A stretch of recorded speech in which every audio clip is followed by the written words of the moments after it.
Hi there. Good morning, good afternoon, good evening, whatever time it is. As always, happy whatever day it is, and welcome. I'm Larry Erickson. This is the Erickson Report.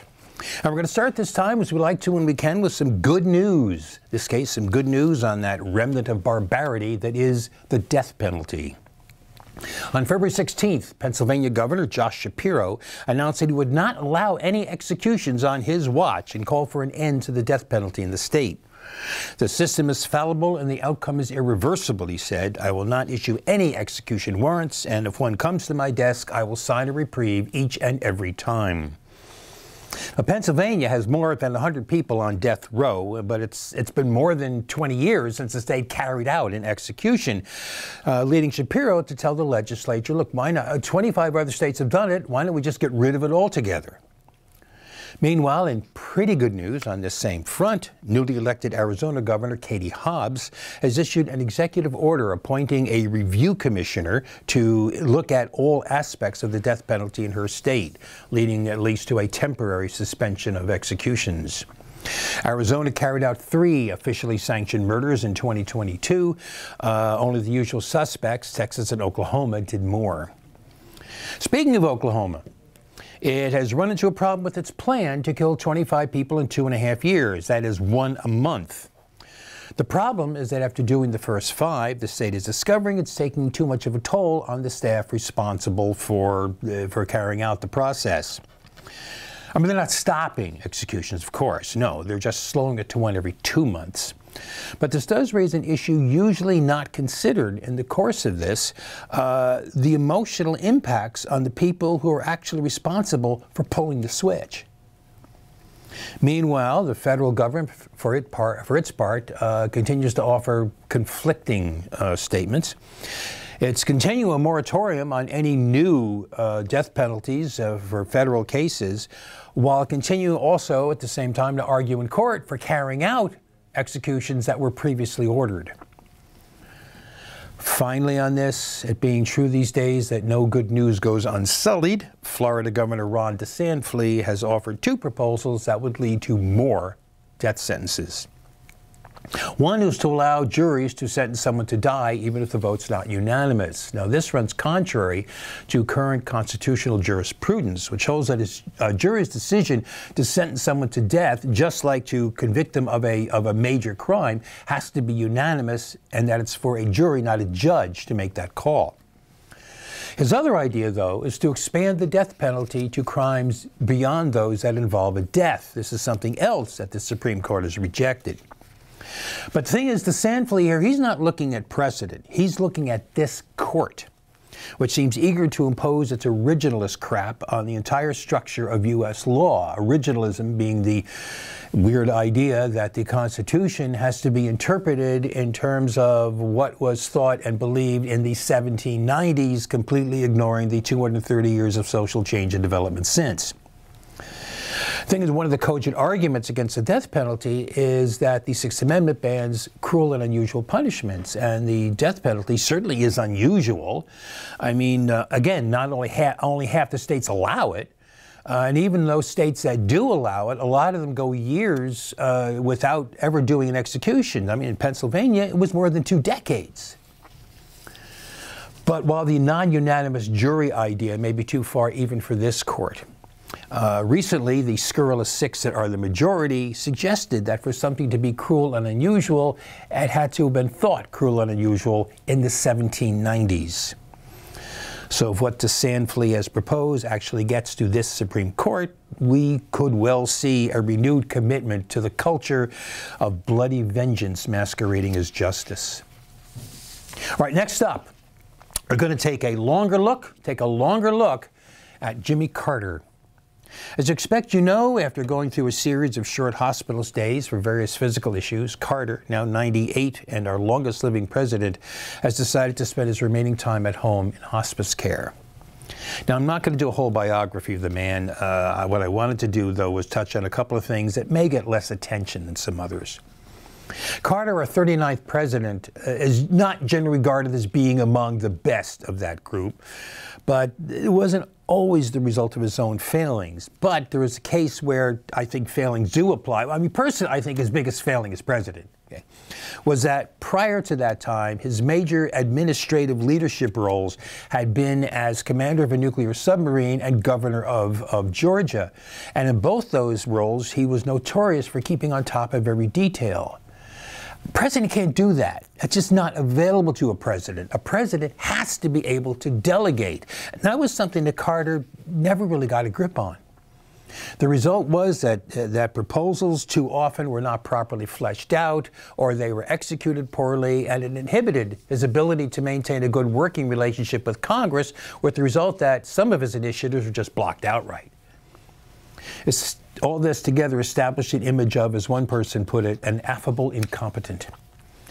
And that served to overshadow, though, what Carter did accomplish. For example, he helped to improve government efficiency. He created the Federal Education Department. He got the Department of Energy made into a separate cabinet-level department. He strengthened Social Security. He appointed record numbers of women, Black, and Latino people to government jobs.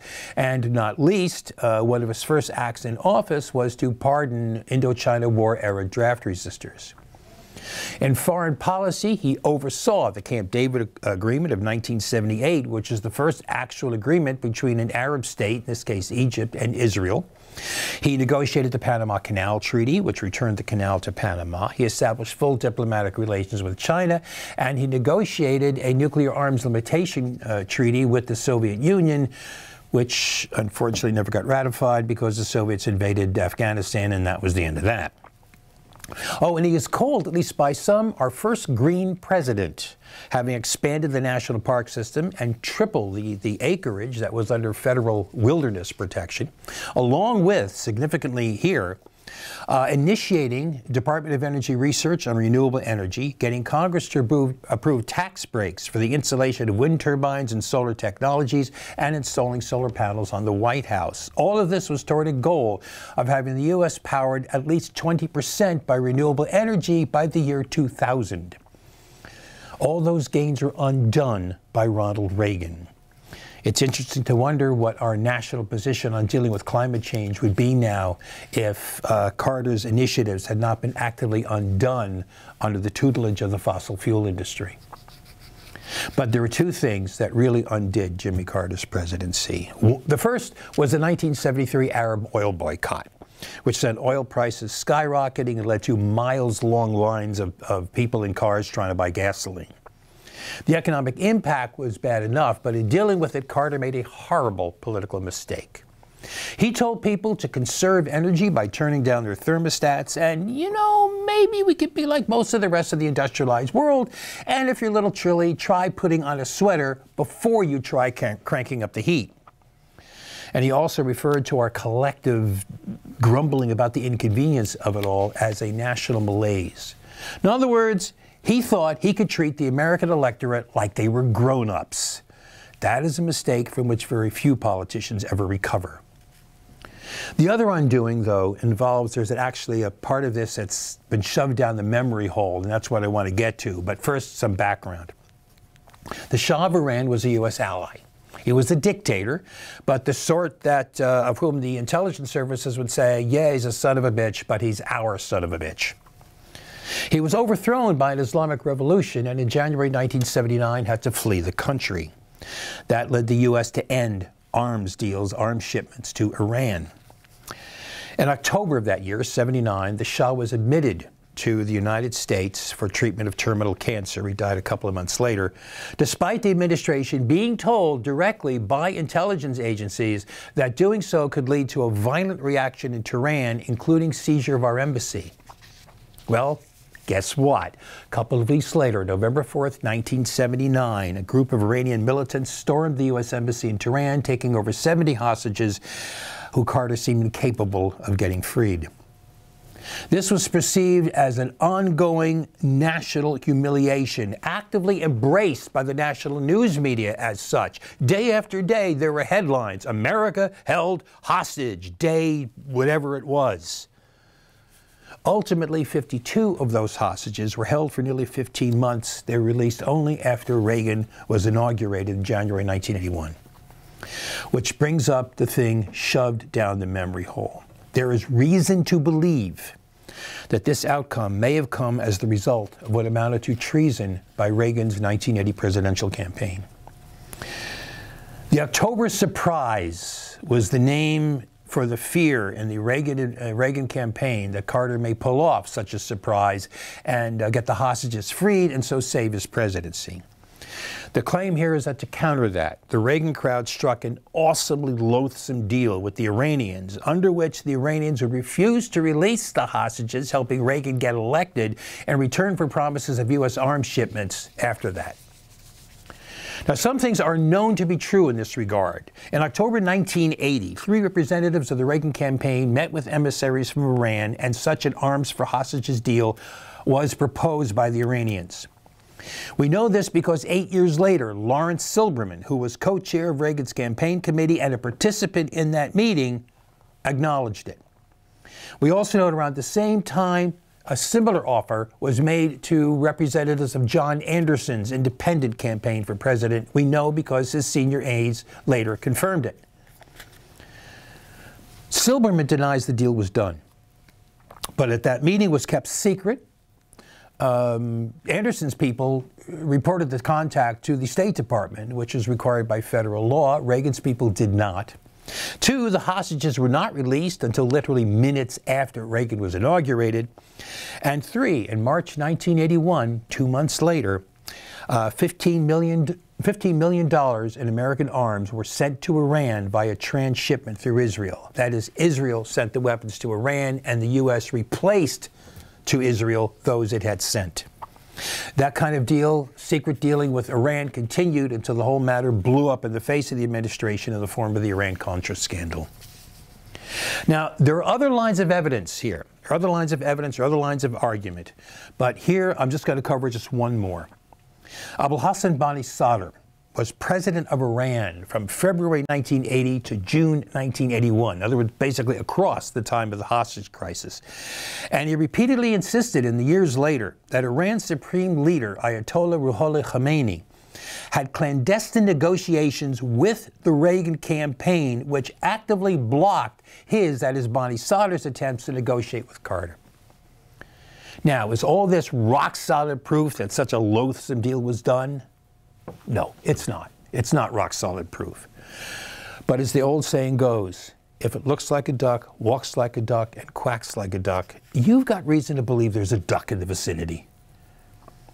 Now, I'm not going to spend a lot of time talking about Carter's post-president life, as I think that's better known, including his work for Habitat for Humanity, the work of the Carter Center, his continued efforts at peace, not only in the Middle East, but elsewhere, going places, as he said, where others are not treading, like Ethiopia, Liberia, and North Korea, all of which led to his getting the Nobel Peace Prize in 2002. Now, no matter your disagreements with Jimmy Carter, and I had my share, I think you'll find nearly universal agreement on 2 things. He was and is a decent man who wanted to do what is right and just, and he is certainly our most successful ex-president ever. So my best wishes, my regards, and frankly, my respect to Jimmy Carter. And let's take a break.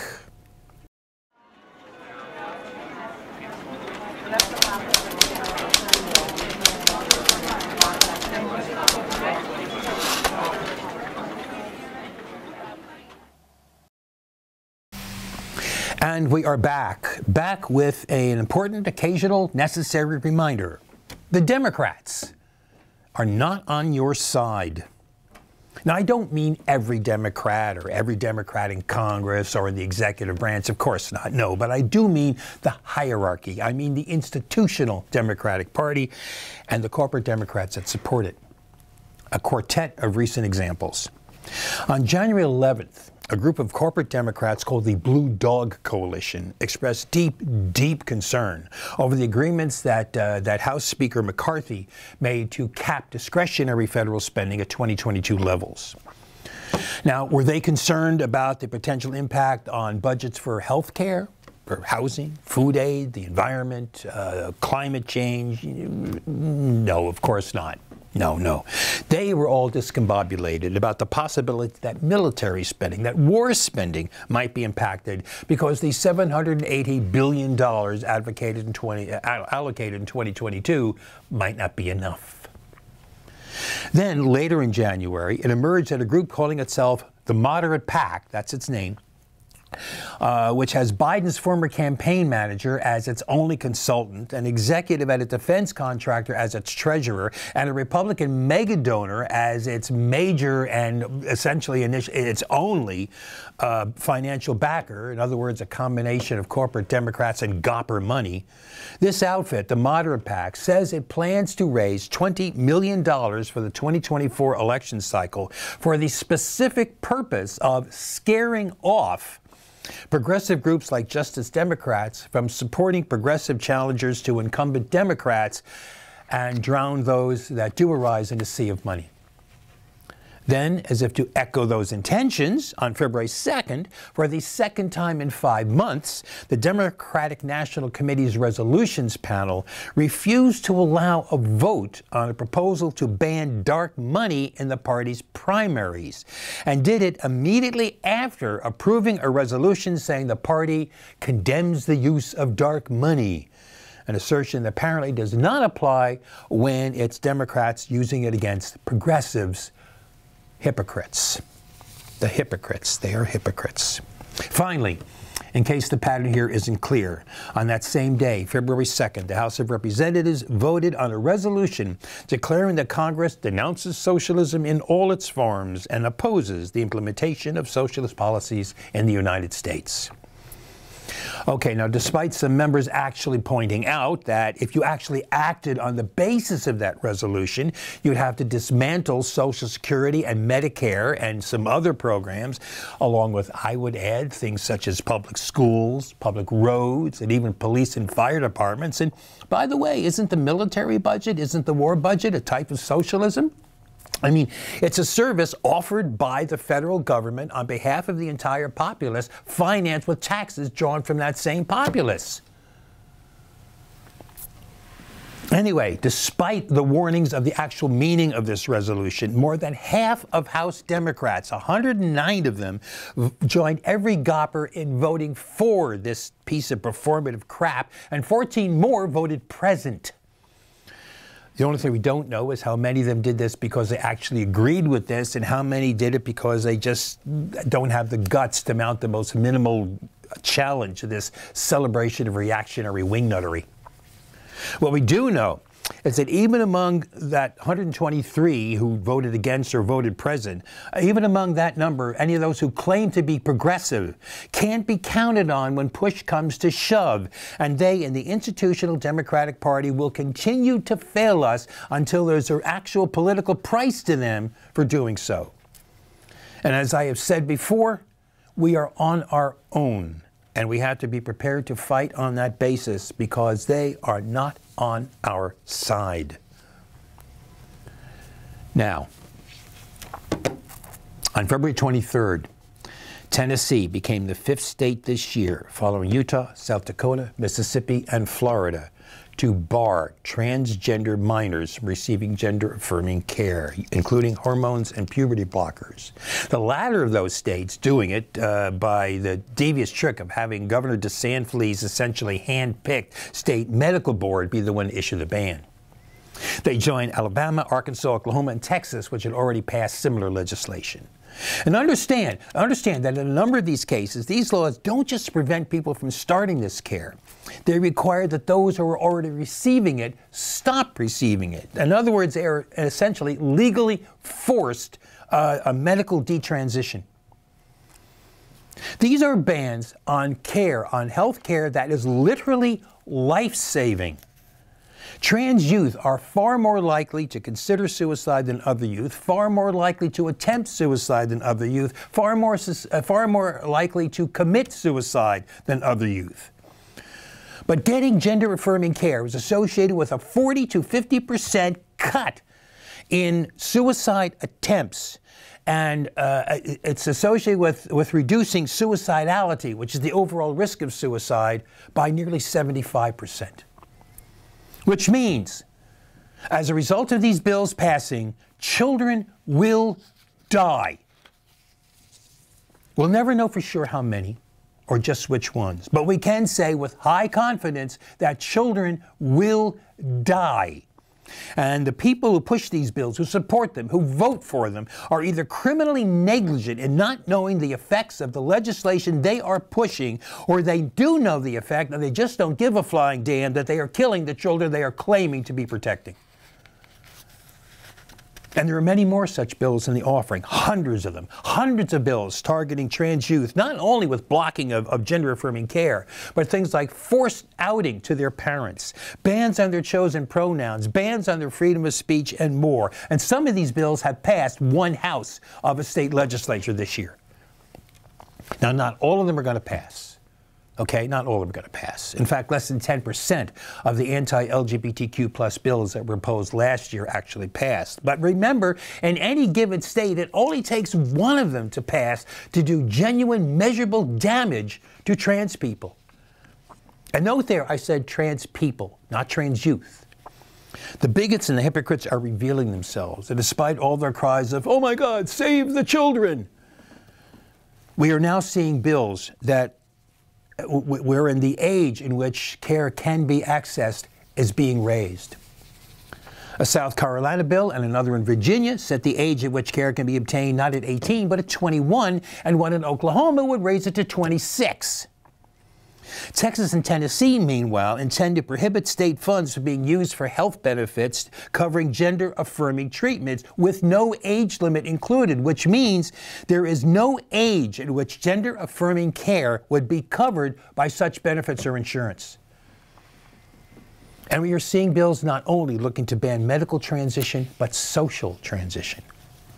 For example, a bill in the Kentucky legislature not only combines nearly every feature of every other anti-trans bill in the country into one cruel package, but has its own wrinkles. For one, it would prohibit legal name changes for youth only if it was being done for gender transition purposes. More significantly, mental health counselors are banned under pain of losing their licenses on the grounds of unprofessional conduct from offering not medical but social transition services, defined as, quote, any gender-affirming care, encouragement, affirmation, or advocacy for gender transition, including but not limited to affirming the person's name change, pronoun adoption, dress and grooming, and sex role-specific behaviors that vary from those behaviors typically associated with the person's sex. In other words, therapists are being told to enforce stereotypical cisgender behavior right down to dress and grooming on trans youth. This bill effectively requires every therapist in the state of Kentucky to engage in forced conversion therapy for trans youth in their care. Which brings us to this. This is an image of an oubliette. It's a medieval prison cell, a specialized type, with the only entrance being a trapdoor at the top. This particular one is in Warwick Castle in Warwick, England. The cells are an extreme form of punishment. They were small, sometimes so narrow that the prisoner couldn't sit down, sometimes so low they couldn't stand up. Supposedly, some of them were so low that the prisoner had to lie flat, had to lie prone, unable even to turn over. Sometimes these prisoners were fed. Sometimes they weren't, and they were left to die of starvation or more likely dehydration, their bodies left to rot and be eaten by the rats, their bones left to greet the next unfortunate put there. Which is why oubliette is an appropriate name. It comes from oublier, the French to forget. The people would be jammed into these enforced oblivion and then forgotten, put out of sight, out of mind, as if they simply do not exist. That's what the right wing wants to do to trans people in this country. Not physically, at least not yet, but legally, socially, politically, psychologically. It wants them to be disappeared and forgotten as if they simply do not exist, do not have the right to exist, don't even have the right to say, I exist. Believe it. Believe it. On February 27th, a bill in Montana passed out of committee to the floor of the state Senate that writes being trans out of state law entirely. No document can identify anyone with a sex other than that assigned at birth. Not a birth certificate, not a driver's license, not a death certificate, nothing. Reactionary media figures have started referring not to transgender people, but to transgenderism, as if the issue was a social philosophy unconnected to the real lives of real people, even to saying transgender people are, quote, not a legitimate category of being. This is cruel beyond measure, and yet it continues and indeed is just one aspect of an intensified attack on all LGBTQ+ people, and I guarantee you I have more to say about that and why it is happening the next time we are together. But for now, there's one more thing I wanted to cover. I just want to leave time to make sure I can cover this. Net neutrality. It's a topic we haven't addressed recently, but comes up again as Gigi Sohn faces yet another, her third, confirmation hearing before the Senate Commerce Committee. She was on February 14th. Gigi Sohn is Biden's nominee to fill an empty slot in the FCC, an agency which has been effectively paralyzed for 2 years because it's at a 2-2 stalemate between goppers wholly devoted to the unrestricted power of corporate profit and Democrats who are only pretty much beholden to those same interests. Sohn, a consumer advocate who said that regulated entities should not choose their regulator, would be a tie-breaking vote that would enable the agency to act, including on reestablishing net neutrality, the principle that every bit on the internet is the same and gets treated the same as every other bit. Which is why she's been subjected to unrelenting attacks ever since she was first nominated back in October of 2021. Cable corporation giants like Comcast, backed by right-wing media outfits like Fox News and Breitbart, and sleazebags like Senator Ted Ooze, have engaged in a 15-month smear campaign that so far has prevented her nomination even from coming to a vote. It has gotten so bad that even executives at Newsmax and One American News Network have endorsed her candidacy and praised her support for free speech. And Preston Madden, a former lobbyist for Fox and ABC Disney, said in a letter to the Commerce Committee that Cohen had been subject to, quoting, the worst and most cynical and baseless smear campaign ever waged against a nominee to the FCC. Her nomination has been unable to get out of committee twice, but Biden, to his credit, keeps renominating her. Now, though unlike previous occasions, as a result of the elections, there's now a 14-13 Democratic majority on that committee.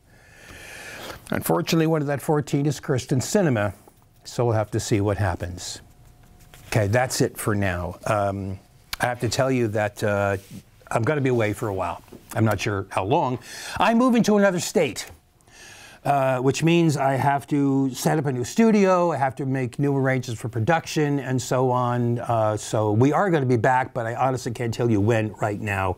Hang in there. You can check my website, whoviating.blogspot.com. You can email me at whoviating@aol.com.